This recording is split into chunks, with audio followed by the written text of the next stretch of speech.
Hi, and welcome to The Real Deal with Deb.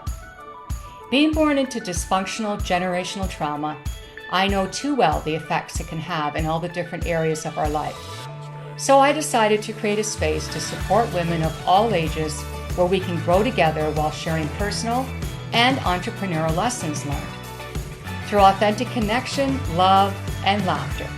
After 30 plus years of building a successful business as a RE/MAX realtor while studying emotional intelligence skills throughout my career and life, I now want to help support other women and empower them to tap into their own emotional intelligence skills. Today's guest, I would love to welcome. I can't tell you how excited I am to have you here. Catherine Bowyer from all the way from Canterbury, Australia. Catherine, I'm so happy that you're here. Thank you for taking the time out of your day to be here.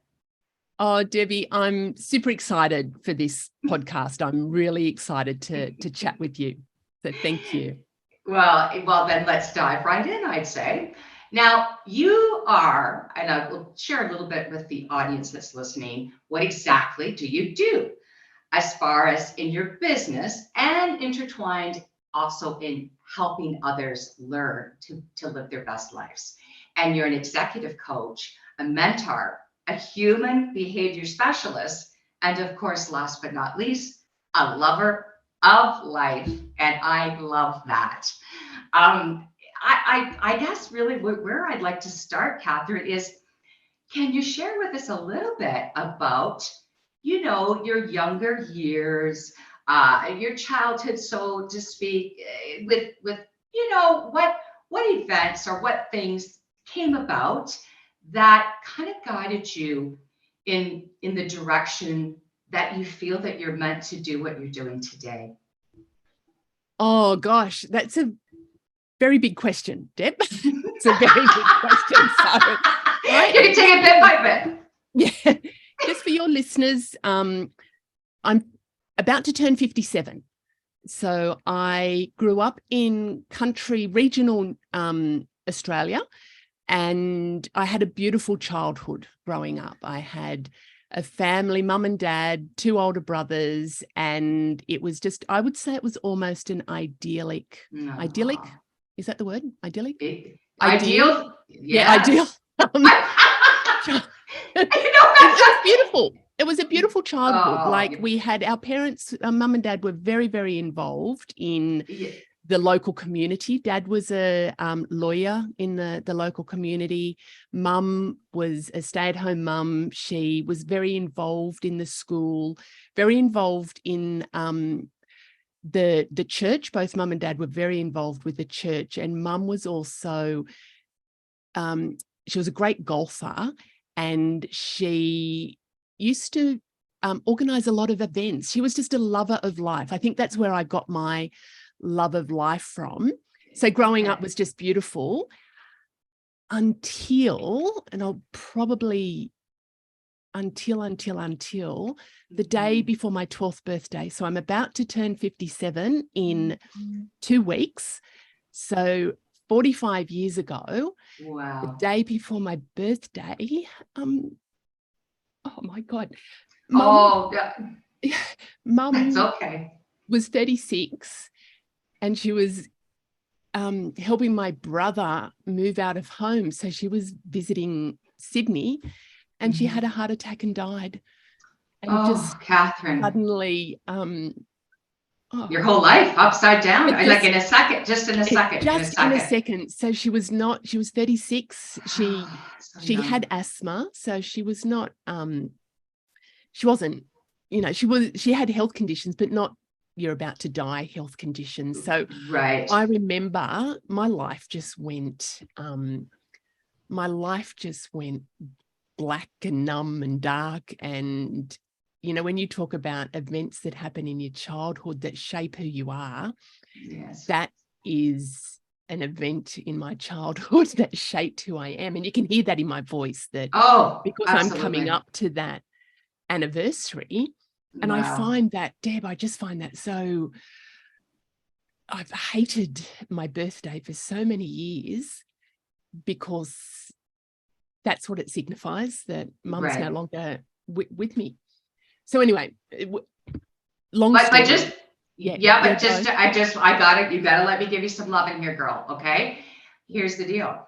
What a blessing. Okay. What a blessing your mother was to you, even though absolutely. it was right. Even, you know, as sad and as devastating, and I feel your pain. I really do, my friend. But what a beautiful gift she left you. What a beautiful gift. Absolutely. Absolutely. And I really think, I believe in things happen for a reason.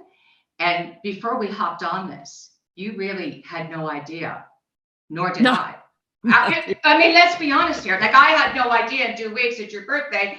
And by the way, I lost my mother 45 years ago. And you're about to ask me a little bit about my childhood, you know, some of the, you know, I've just got to say that I think in life, we meet people, we connect with people for certain reasons.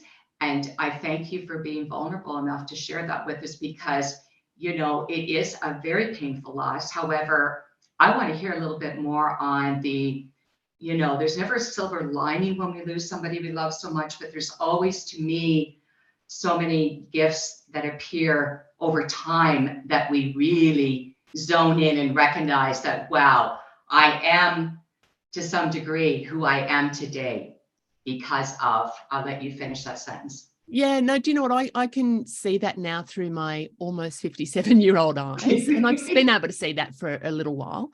But, you know, I would say probably 10 years after mum passed away, I was angry. I was, it was a trauma response that I had. I'm only just starting to make that connection, which sounds weird. No, not at all. My life shut down. I was angry. I just got on with life. I ate to overcome the emotions. There was no counselling. This was in the 70s, Deb. There was no counselling. And it was almost like the unspoken message in our family was, it's not okay to be happy, but it's not okay to show that you're sad. You just get on with life. And so I had this buried, so many buried emotion. I was numb. I lived life being numb. Then I fell into a job. I went to business college after school, and I fell into a job that I absolutely hated. Like, I just hated life. I really just, I did not like myself. You weren't happy. I did not like life. Yeah. And I fell into a job, and it was just like, I just showed up and did not like it. And my boss, I was an executive assistant, and I was 19. Can you imagine that? Full of attitude. And my boss said to me, Catherine, there's a job that's come up teaching people how to type. And I'm like, yeah, whatever. And he said, I've put your name forward. Surprise.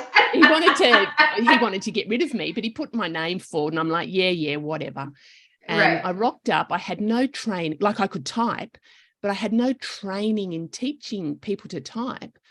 But I did it, Deb, and I felt this something in me that I hadn't felt for a very, very long time.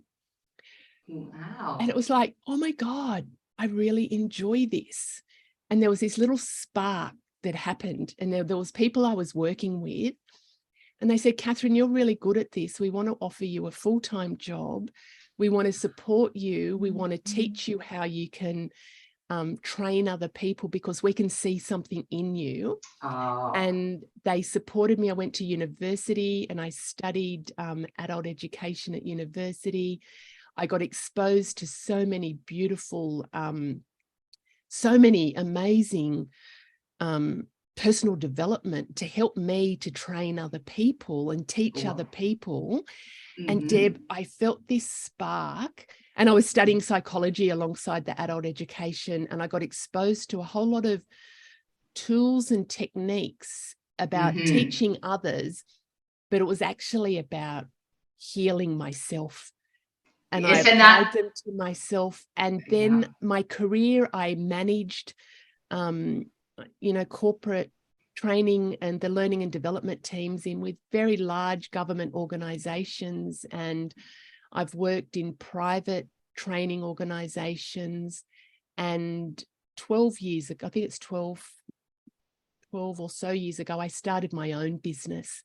So when you say the silver lining, you know, if I could wish my mum to be back here, I would do that in a heartbeat. Oh, absolutely. Yes. But the reason I do what I do is because of what's happened. Absolutely. Well, you know what? But see the gift, and again, you know, oh my God, my eyes get I know, no, my eyes get, no. sorry, I'm Don't be silly. Listening, I've got oh no, eyes.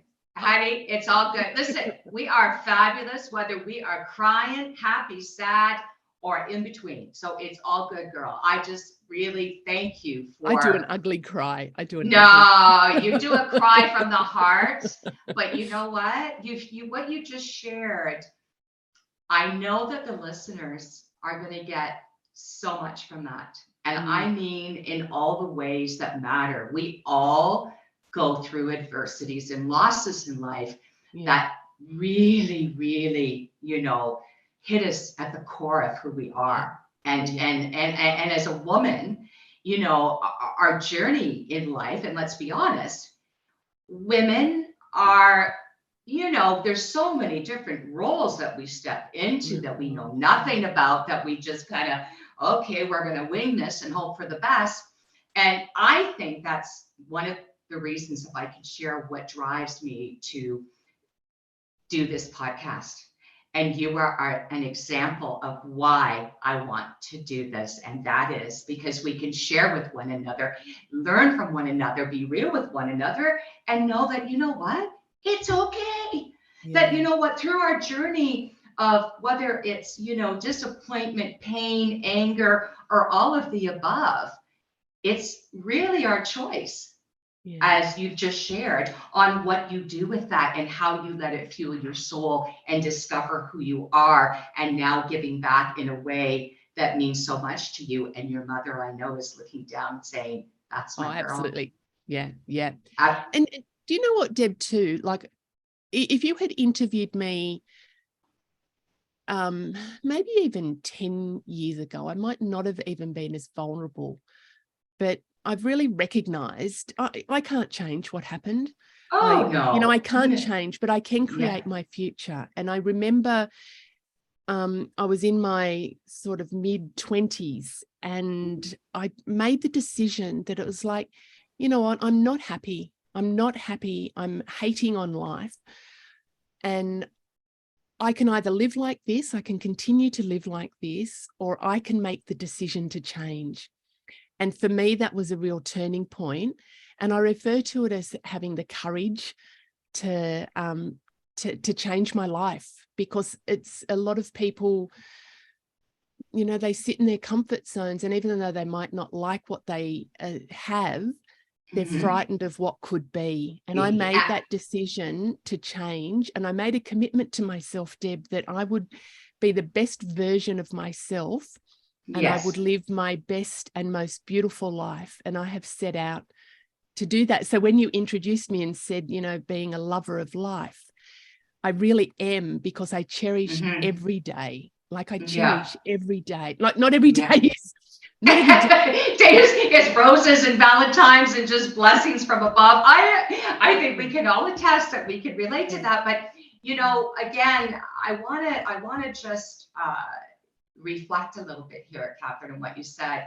And I so relate to this, and that is having the courage to live a life that, you know, brings us that joy, brings us that fulfillment and that happiness, that, you know, no, the world isn't all roses and everybody's doing kumbaya. You know, our world right now, and that's a whole nother discussion on another podcast. No, we're not. Oh, we're not.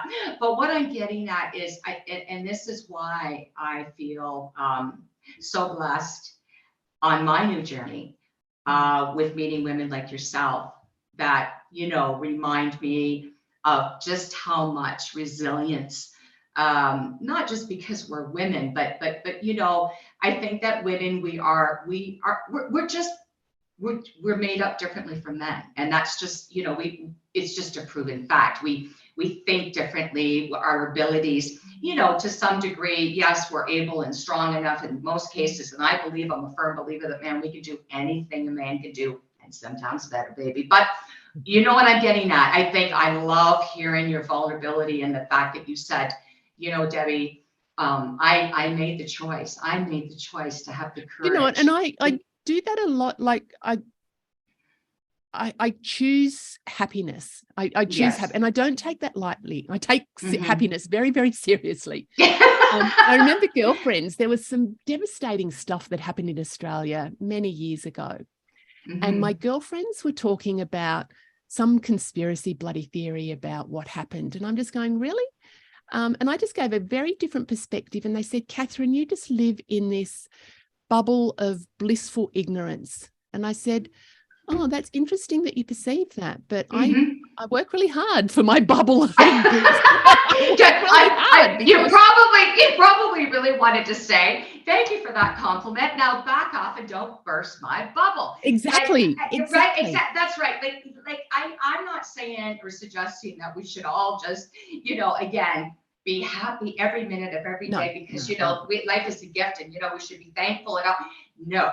Reality is sometimes life's going to suck. Sometimes we're going to go through some real big disappointments and losses and situations where we think, oh my God, what next? But you know what? At the end of the day, you're right. We're here. This is a gift. Life is a gift. Why not have our journey be the best that it can be so that at the end of the day, when our time is up, and God knows none of us know how long that's going to be, we know within our hearts, I should say, that we lived our life on our terms and we loved, and we got to love and experience life the way that we chose to do so. Yeah. And so many people, and I'm not going to go into this, but I really believe that we are in such a loss of connection these days. And that's why I think what you do, which again, we could go on and on and on, but before we do wrap things up, I want to now go right into, because we really are leaning in that direction.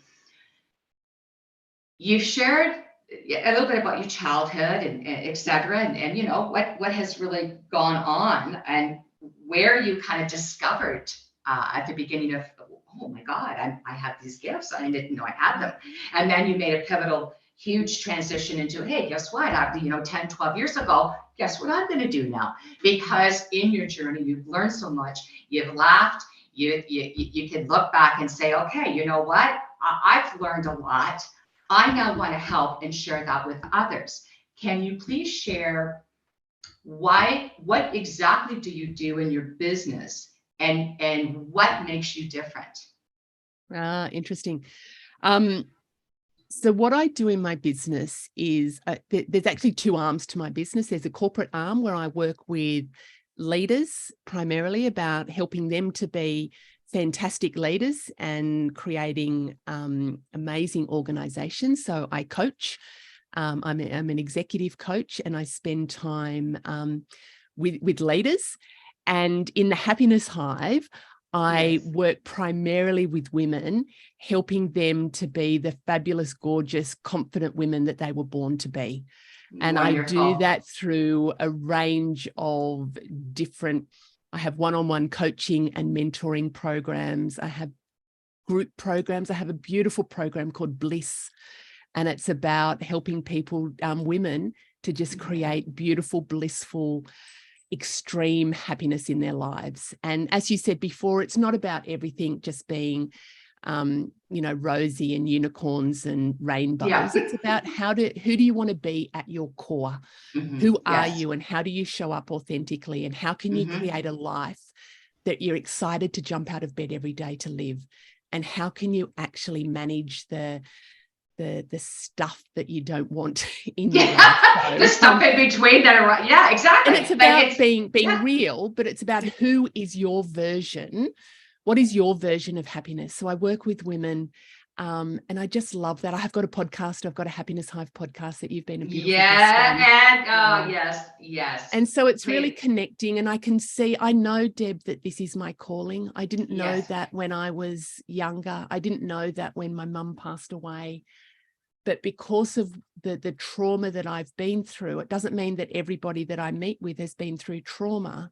Mm-hmm. But because I've been through what I've been through, Yes. I'm able to, I'm providing for people what I wish I'd had, is somebody to guide me and to help me to work out who I wanted to be in life. Wonder, Yeah. you know what? I love what you just said. And again, what makes you different is not just what you do, but how you do it. No. And from the heart. And like you just shared, you know what, yes, not all of us experience trauma, but you have experienced trauma. You've worked through your trauma. You've learned through your trauma. And so you're able to help, people in business sometimes have dealt with trauma. So you can connect, I think, on a deeper level, if I may say, because you understand, that what goes behind that, and how to help someone perhaps break through and get past that trauma and see it in a different light. So I tell you right now, I'm so thankful that you, my friend, are doing what you're doing. Please, folks out there listening, I will have at the, when I post this podcast, all the information on how to get a hold of this wonderful, beautiful human being. Yeah. And I just, I guess what I really do. Do you know what I really do is I just help people to recognize where they're at. Yes. And how is that for them? And if it's not what they want it to be, how can they actually move forward to where they want to be? And when you ask about what's different about me, there's something, and I haven't actually been able to reconcile this in all honesty, but I do go really deep with people really quickly. Like it's almost like that intuition just kicks in. Maybe it's mum working with me, I don't know, but I'm able to connect with people. I think that's my gift. I connect with authentic quickly. If I can say, it takes authenticity, courage, and the ability to be vulnerable. That's how I believe we connect on a deeper level. And that's what you do so beautifully, my friend. And Thank you. I'm so glad that I met you. We've gotten to be friends. I admire and really, I just love who you are as a human being. So right back at you, girlfriend. Thank you so much again. And for the rest of you out there listening, appreciate that you tuned in and spent some time with us. Have a great day. Yeah. Thank you. Bye-bye. Bye-bye now. Thanks again for taking some time out of your day to spend it with me. If there's a topic you'd like me to discuss, please reach out at therealdealwithdeb@gmail.com. If you've enjoyed this episode, I'd really appreciate it if you left me a review. And as always, keeping it real. Until next time.